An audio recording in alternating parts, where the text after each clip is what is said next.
ঘুমা ঘুমা, আরাম কর। আল্লাহর গজব পর্ব, ঠাড়া পর্ব তো উপরে, ঘুমের মধ্যে পড়বি সব কয়টা। এই! একটা মানুষ সে জায়গায় বয়ে রয়েছে, তারা না দেখে ফর করে হাঁদা দিছে ভিতরে। মাথার চুলের মতো কিছু পাউডারও খাইছস? কই যাস? What the hell you are talking? আমি বাসা সাহেবের বাসা যাচ্ছি।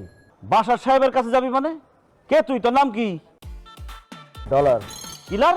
কিলার না, আমি ডলার। ও ডলার বলার টাকা পয়সা যাই হোস, বাসার সাহেবের বাসায় তুই যাইতে পারবি না। কেন আমি বাসা সাহেবের বাসা যেতে পারবো না? কারণ তোর আমি চিনি না। বাসার সাহেব আমার একদম পরিষ্কার ভাবে সাফ ভাবে জানাই দিছে, যারা চিনি না জানি না অপরিচিত যাতে কাউরে ঢুকতে না দিই। তোরে আমি চিনি না, এর লেগে তোর ঢুকতে দিব না, তুই যা। দারোয়ানের বাচ্চা, তুই কিন্তু আমার সাথে বেয়াদবি করতেছিস। তোর মতো 2 টাকার দারোয়ানের সাথে আমার পরিচিত হইতে হবে কেন? আমার সাথে বাসা সাহেবের পরিচয় আছে, আমি ওনার বাসায় যাবো এখন। তুই বাসার সাহেবের পরিচিত কোনো লাভ নাই, তুই আমার কাছে অপরিচিত, এর লেগে তুই ভিতরে ঢুকতে পারবি না। ভালো ভালো তুই যা, নাহলে কিন্তু খুব খারাপ হবে একদম। এই ছোট লোকের বাচ্চা, তুই আমাকে থ্রেট দে?